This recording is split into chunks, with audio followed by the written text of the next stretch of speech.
आज की वीडियो में हम सेल साइकिल एंड डिवीजन वाले चैप्टर को रिवाइज कर रहे होंगे from NEET point of view. साथ ही ये चैप्टर 12th क्लास के टॉपिक्स जैसे जेनेटिक्स वगैरह को समझने में यूज होगा, तो वीडियो को अच्छे से देखना। पिछले चैप्टर में हमने सेल थ्योरी में देखा था cell arise from pre existing cell. तो आज इस वीडियो में हम यही देखेंगे ये कैसे एक सेल से दो सेल बनते हैं। देखो, जैसे जैसे सेल ग्रो करता है तो it results in disturbing the ratio between nucleus and cytoplasm, जिसे हम न्यूक्लियोसाइटोप्लाज्मिक रेशियो या कर्ण साइटोप्लाज्मिक रेशियो भी बोलते हैं। इसी को रिस्टोर करने के लिए सेल डिवाइड करता है और सेल ग्रोथ से लेकर सेल डिवाइड होने तक की प्रोसेस को ही हम सेल साइकिल बोलते हैं। So cell cycle is sequence of events जहां सेल अपना जीनोम या जेनेटिक मटेरियल को डुप्लीकेट करता है, कॉन्स्टिट्यूएंट ऑफ सेल जैसे सेल ऑर्गेनल्स एंड प्रोटीन वगैरह को सिंथेसिस करता है एंड अल्टीमेटली दो डॉटर सेल में डिवाइड कर जाता है। Cell growth in terms of cytoplasmic increase is a continuous process, यानी ये थ्रू आउट सेल साइकिल होती रहेगी। इसका कोई एक पर्टिकुलर फेज नहीं है। जो ड्यूरेशन है सेल साइकिल की, it vary from organism to organism and from cell type to cell type. For example, yeast की जो सेल साइकिल की ड्यूरेशन है वो 90 मिनट्स है, जबकि ह्यूमन सेल साइकिल की ड्यूरेशन 24 आवर्स है, जहाँ पे सेल डिवीजन यानी एम फेज वो ओनली 1 आवर में ही हो जाता है। सेल साइकिल को हम दो फेजेस में डिवाइड करते हैं, interphase and M phase. Interphase, इसे हम रेस्टिंग फेज भी बोलते हैं। यहाँ सेल खुद को सेल डिवीजन के लिए प्रिपेयर कर रहा है by undergoing cell growth and DNA replication in an orderly manner. याद रखना, सेल ग्रोथ ये कॉन्टिन्यूअस प्रोसेस है, ये थ्रू आउट सेल साइकिल होती रहेगी। And interphase last for more than 95% of duration of cell cycle, यानी 24 घंटे में से 23 घंटे तो सेल इंटरफेस में ही रहेगा। Next is M phase. यहाँ पर एक्चुअली सेल डिवाइड करता है। इसको भी हमने दो पार्ट्स में डिवाइड किया है, कैरियोकाइनेसिस एंड साइटोकाइनेसिस। कैरियोकाइनेसिस यहाँ पर न्यूक्लियस डिवाइड करता है and in cytokinesis cytoplasm divide होता है एंड दो डॉटर सेल फॉर्म हो जाती हैं। अभी हम इंटरफेस को डिटेल में देखेंगे। इंटरफेस को हमने फर्दर 3 फेजेस में डिवाइड कर रखा है, G1 phase, S phase, G2 phase. G1 phase को हम गैप 1 या प्री सिंथेटिक और पोस्ट माइटोटिक फेज भी बोलते हैं। S फेज को सिंथेसिस फेज बोलते हैं। G फेज को गैप 2 या पोस्ट सिंथेटिक या प्री माइटोटिक फेज भी बोलते हैं। इन सब का मीनिंग आगे समझ में आ जाएगा। अब इनको एक एक करके देखेंगे। G1 phase, it is interval between mitosis and initiation of DNA replication. इसलिए ही तो हमने इसे प्री सिंथेटिक यानी डीएनए सिंथेसिस से पहले वाला phase pre synthetic and post mitotic, क्योंकि अभी अभी सेल डिवाइड होके आया है तो उसे पोस्ट माइटोटिक फेज बोला है। यहाँ सेल मेटाबॉलिकली एक्टिव होता है एंड कॉन्टिन्यूअसली ग्रो करता रहता है, बट यहाँ डीएनए रेप्लिकेशन नहीं होती। यहाँ most of the cell organelles duplicate करते हैं except for mitochondria, chloroplast and Golgi bodies. G1 phase के बाद आता है S फेज या सिंथेटिक फेज। यहाँ DNA replication and chromosome duplication होती है। यहाँ ओनली जो सेल के पास अमाउंट है डीएनए का वो डबल होता है, जितने क्रोमोसोम पहले थे उतने ही रहते हैं। There is no increase in initial chromosome number. DNA replication के साथ साथ एनिमल सेल के साइटोप्लाज्म में जो सेंट्रियोल है वो भी एस फेज में ही डुप्लीकेट करता है। एस फेज के बाद आता है G2 फेज या गैप 2 फेज। यहाँ पर ऐसे प्रोटीन्स की सिंथेसिस होती है जो सेल को अगले फेज यानी माइटोसिस में चाहिए होंगे, जैसे ट्यूबुलिन प्रोटीन, वो सब यहाँ बनता है। साथ ही सेल ग्रो करता रहेगा और साथ ही ऑर्गेनल जो गैप 1 फेज में नहीं डुप्लीकेट हुए थे, जैसे माइटोकॉन्ड्रिया, क्लोरोप्लास्ट, गोल्जी बॉडीज, वो यहाँ पर डुप्लीकेट होती हैं। कुछ सेल्स जो ये डिसाइड कर लेते हैं कि अब उन्हें फर्दर आगे सेल डिवीजन में नहीं जाना, तो वो G1 फेज को एग्जिट करके G0 phase of cell cycle या जिसे क्रिसेंट फेज भी बोलते हैं उसमें एंटर कर जाते हैं। याद रखना, सेल G1 फेज को एग्जिट करेगा और सेल साइकिल को सस्पेंड करेगा। अगर इसे उल्टा कर दोगे तो गलत हो जाएगा। यहाँ सेल्स मेटाबॉलिकली एक्टिव रहते हैं, बस वो डिवाइड नहीं करते, बट अगर इन फ्यूचर अगर रिक्वायरमेंट होगी तो वो डिवाइड भी कर सकते हैं। For example, dedifferentiation in parenchyma cells. अब आते हैं next phase of cell cycle, that is M phase. M phase, it is the most dramatic period of cell cycle. इसको हमने दो पार्ट्स में डिवाइड किया है, कैरियोकाइनेसिस एंड साइटोकाइनेसिस। कैरियोकाइनेसिस में पेरेंट न्यूक्लियस खुद को दो न्यूक्लियस में डिवाइड कर लेगा। इसको फर्दर आगे 4 फेजेस में डिवाइड किया है, प्रोफेज, मेटाफेज, एनाफेज, टीलोफेज। आप इस सीक्वेंस को निमोनिक पीमैट से याद कर सकते हो। अब इन फेजेस के बारे में एक एक करके देखेंगे। एक पॉइंट है वो याद रखना कि जो माइटोसिस है it is a equational division, यानी यहाँ पे प्रोजेनिक एंड पेरेंट सेल में क्रोमोसोम नंबर इक्वल होते हैं। अब आते हैं प्रोफेज पर।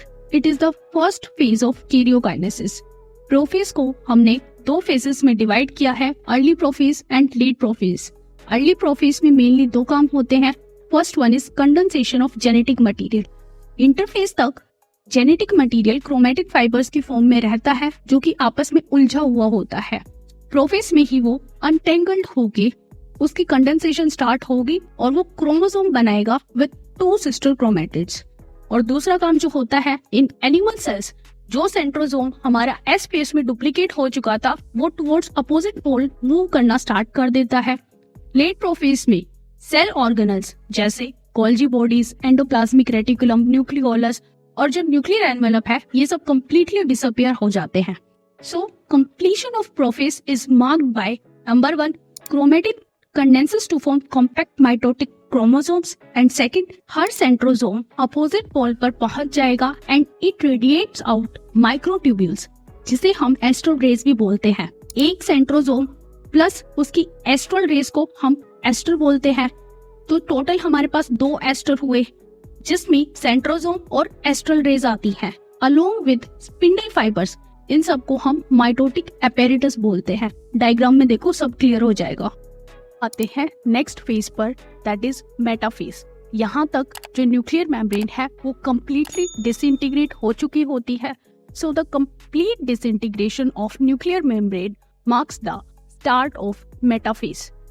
मेटाफेज तक क्रोमोसोम्स की कंप्लीट कंडेंसेशन हो जाती है, मतलब वो जितना कंडेंस हो सकते थे वो हो जाते हैं यहाँ तक। इसलिए ही तो it is the best stage to study morphology of chromosomes, क्योंकि वो हमको क्लियरली विजिबल होते हैं अंडर माइक्रोस्कोप।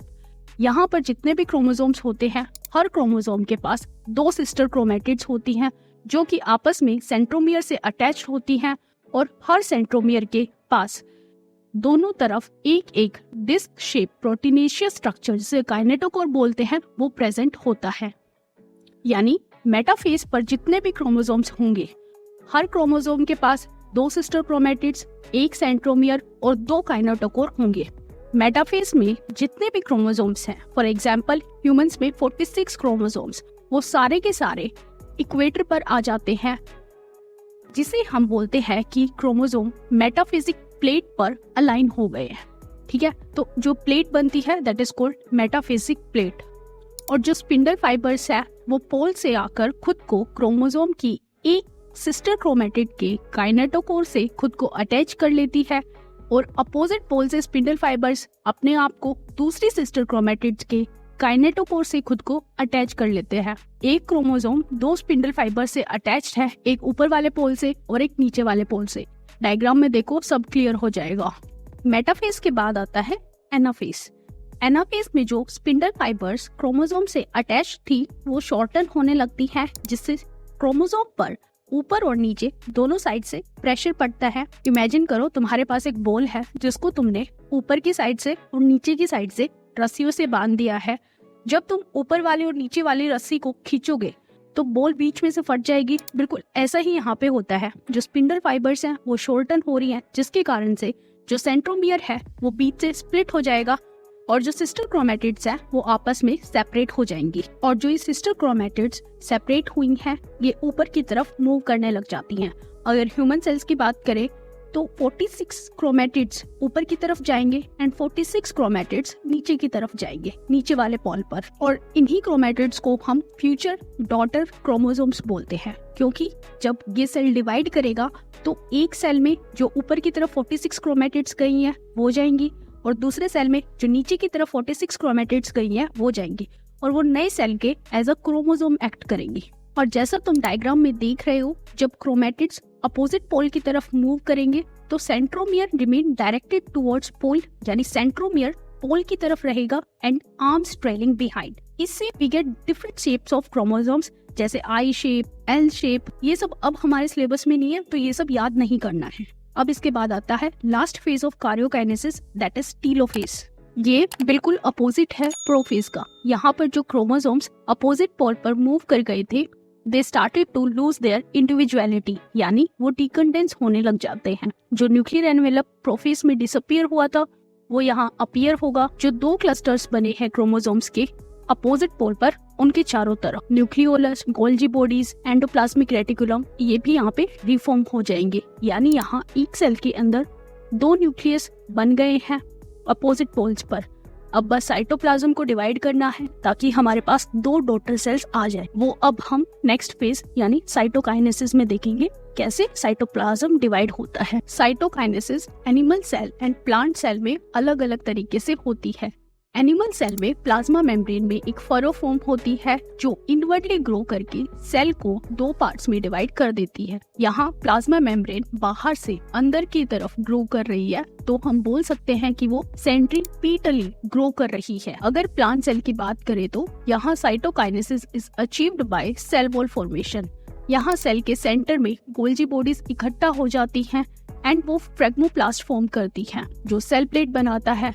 और जो सेल प्लेट है, it grow outwardly to meet the existing lateral wall. यहाँ सेल प्लेट अंदर से बाहर की तरफ ग्रो कर रही है, तो हम बोल सकते हैं कि वो सेंट्रीफ्यूगली ग्रो कर रही है। ये डायग्राम में देखो क्लियर हो जाएगा। सेल प्लेट ही मिडल लैमेला को रिप्रेजेंट कर रही है, which present between cell wall of 2 adjacent cell. कभी कभी karyokinesis is not followed by cytokinesis, जिसकी वजह से एक सेल के अंदर एक से ज्यादा न्यूक्लियस हो जाते हैं, यानी मल्टी न्यूक्लिएटेड कंडीशन बन जाती है, जिसे हम सिंशियम बोलते हैं इन एनिमल सेल्स और सिनोसिटिक बोलते हैं इन प्लांट सेल और इन फंजाई। ये बायोलॉजिकल क्लासिफिकेशन वाले चैप्टर में वर्ड यूज हुआ है सिनोसिटिक कंडीशन, ठीक है, तो उसका मतलब है मल्टी न्यूक्लिएटेड कंडीशन। और यहाँ पे जो एग्जांपल दिया है that is liquid endosperm in coconut, वो भी मल्टी न्यूक्लिएटेड कंडीशन है। अब आते हैं नेक्स्ट टॉपिक पर, that is significance of mitosis. ये सारे पॉइंट्स सेल्फ एक्सप्लेनेटरी है, आप इसको पॉज करके रीड कर सकते हो। अब आते हैं next part of chapter, that is meiosis पर। इसे हम रिडक्शनल डिवीजन भी बोलते हैं क्योंकि it reduces the chromosome number by half. यानी अगर आपके पास पेरेंट सेल है, वो डिप्लॉइड है, तो जो हमारे डॉटर सेल्स बनेंगे यहाँ पे वो हैप्लॉइड बनेंगे। ये डिप्लॉइड हैप्लॉइड क्या होता है ये अभी हम थोड़ी देर में देखेंगे। मियोसिस को आगे फर्दर हमने 2 पार्ट्स में डिवाइड किया है, मियोसिस 1 एंड मियोसिस 2, और इन दोनों के बीच में एक फेज आती है इंटरकाइनेसिस। याद रखना यहाँ पर जो डीएनए रेप्लिकेशन है वो एक बार ही होगा। अब अगर हम पूरी एक बार सीक्वेंस देखें रफली, तो क्या होगी, सबसे पहले सेल इंटरफेस में जाएगा। इंटरफेस में पहले G1 में, फिर S फेज में जहाँ पे डीएनए रेप्लिकेशन होगा, फिर G2 फेज में जाएगा, फिर सेल मियोसिस 1 करेगा। मियोसिस 1 करके जो न्यूक्लियस है वो 2 न्यूक्लियस में डिवाइड हो जाएगा। मियोसिस 1 के बाद साइटोकाइनेसिस हो भी सकती है, नहीं भी हो सकती। अगर होगी तो डायड ऑफ सेल बन जाएगा। फिर आती है हमारे पास फेज इंटरकाइनेसिस। इंटरकाइनेसिस के बाद जो सेल है वो मियोसिस 2 करेगा, 4 हैप्लॉइड सेल्स उसके बन जाएंगे। अब हम इन सबको डिटेल में देखेंगे। मियोसिस को पढ़ने से पहले हमको 2 टर्म्स को समझना होगा, that is ploidy and homologous chromosome. Ploidy क्या होता है, number of set of chromosomes in a cell, मतलब एक सेल में कितने सेट हैं क्रोमोसोम्स के, ठीक है। जैसे हैप्लॉइड सेल में हमारे पास सिंगल सेट होगा सभी क्रोमोसोम्स का। जैसे तुम डायग्राम में देख रहे हो, यहाँ पर हर क्रोमोसोम, जैसे क्रोमोसोम नंबर 1, 2, 3 एक ही प्रेजेंट है, तो इसको हमने बोला है हैप्लॉइड सेल। और डिप्लॉइड सेल की बात करें तो यहाँ पर हर क्रोमोसोम की 2 कॉपीज प्रेजेंट होंगी, ठीक है। जैसे हम ह्यूमंस हैं, हमारे पास 23 पेयर ऑफ क्रोमोसोम है, तो यहाँ पे हर क्रोमोसोम की एक कॉपी प्रेजेंट होगी। जैसे क्रोमोसोम नंबर 1 है तो क्रोमोसोम नंबर की हमारे पास यहाँ पे 2 कॉपीज प्रेजेंट होंगी, जिसमें से एक कॉपी हमारे पास फादर से आई हुई होगी और एक कॉपी हमारे पास मदर से आई हुई होगी। अब डायग्राम में देखो सब क्लियर हो जाएगा। और इसी जैसे जो क्रोमोसोम नंबर 1 है उसकी 2 कॉपीज है, इन्हीं दोनों कॉपीज को हम आपस में बोलते हैं कि ये होमोलोगस क्रोमोसोम्स। और जो होमोलोगस क्रोमोसोम्स होते हैं ये बिल्कुल आइडेंटिकल होते हैं आपस में, यानी बिल्कुल आइडेंटिकल शेप होगी, इनकी स्ट्रक्चर होगा, और जो जीन्स प्रेजेंट होंगे इन क्रोमोसोम पे वो भी बिल्कुल सेम होंगे। अब आते हैं मेन पार्ट पर। मियोसिस 1 को हमने 4 पार्ट्स में डिवाइड किया है, प्रोफेज 1, मेटाफेज 1, एनाफेज 1, टीलोफेज 1। जो प्रोफेज 1 है मियोसिस का, ये ज्यादा लंबा और कॉम्प्लेक्स होता है as compare to prophase of mitosis. इसीलिए ही हमने प्रोफेज 1 को भी यहाँ पे 5 पार्ट्स में डिवाइड किया है, लैक्टोटीन, जाइगोटीन, पेकाइटीन, डिप्लोटीन एंड डाइकाइनेसिस। तो सबसे पहले फर्स्ट स्टेज है दैट इज लैक्टोटीन। यहाँ क्रोमोसोम की कंडेंसेशन स्टार्ट हो जाती है एंड थ्रू आउट लैक्टोटीन कंडेंसेशन या कॉम्पैक्शन होती रहती है। इसके बाद आते हैं next phase that is zygotene पर। यहाँ पर जो होमोलोगस क्रोमोसोम है वो पास आने लगते हैं और उनकी पेयरिंग स्टार्ट हो जाती है और इस पेयरिंग की प्रोसेस को ही हमने साइनेप्सिस नाम दिया है, ठीक है।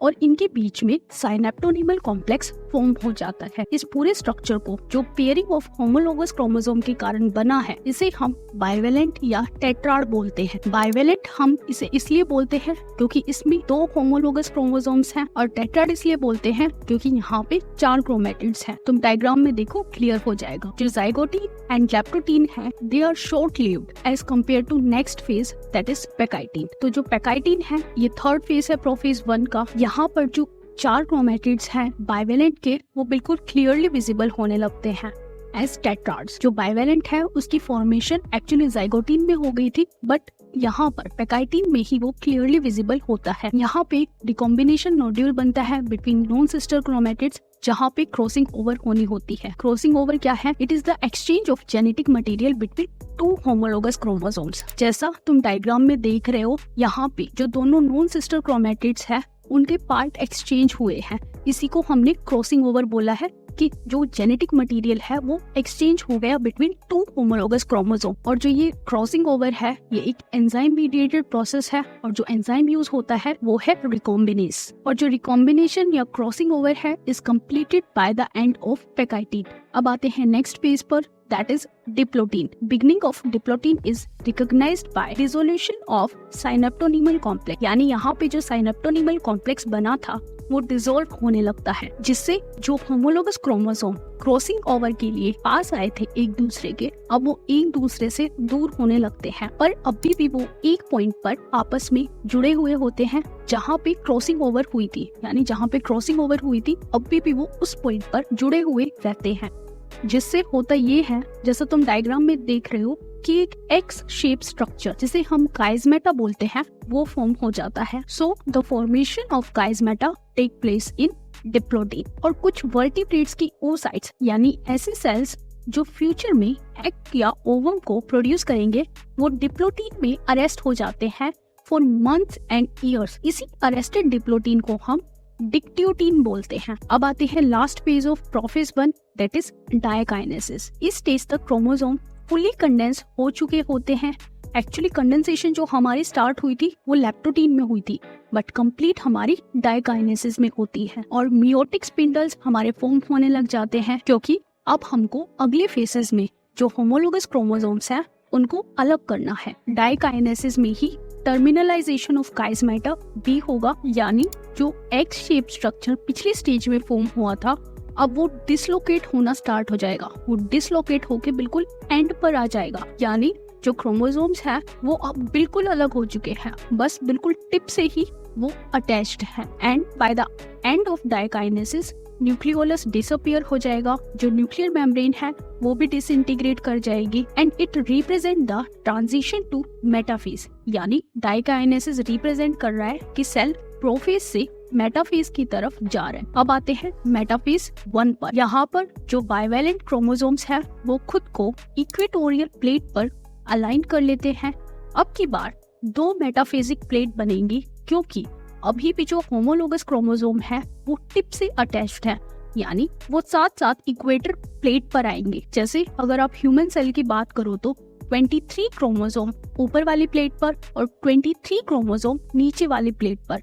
तो एक प्लेट ऊपर की तरफ बनी, एक प्लेट नीचे की तरफ बनी, जिसे हमने डबल मेटाफेजिक प्लेट बोला है। और जो स्पिंडल फाइबर्स है वो खुद को होमोलोगस क्रोमोसोम्स के काइनेटोकोर से खुद को अटैच कर लेंगे। याद रखना, अब की बार एक क्रोमोसोम पे केवल एक ही स्पिंडल फाइबर अटैच होगा। ये सब डायग्राम में देखो, क्लियर हो जाएगा। अब आते हैं एनाफेज 1 पर। एनाफेज 1 में जो होमोलोगस क्रोमोसोम है वो सेपरेट हो जाते हैं, यानी होमोलोगस क्रोमोसोम में से एक क्रोमोसोम ऊपर की तरफ जाएगा और दूसरा क्रोमोसोम नीचे की तरफ जाएगा। जो माइटोसिस का एनाफेज था वहाँ पर हमारी सिस्टर क्रोमेटिड सेपरेट हुई थी, बट यहाँ पर तो ऐसा नहीं होगा। यहाँ पर जो सिस्टर क्रोमेटिड्स है वो सेपरेट नहीं होंगी, यहाँ पर ओनली होमोलोगस क्रोमोसोम ही सेपरेट होंगे। एनाफेज 1 के बाद आती है टेलोफेज 1। यहाँ पर जो न्यूक्लियर मेम्ब्रेन है वो रीअपीयर हो जाएगी, न्यूक्लियोलस है वो रीअपीयर हो जाएगा, और जितने भी सेल ऑर्गेनल्स हमारे प्रोफेज 1 में डिसअपीयर हुए थे वो सारे यहाँ पे रीअपीयर हो जाएंगे। उसके बाद साइटोकाइनेसिस होगी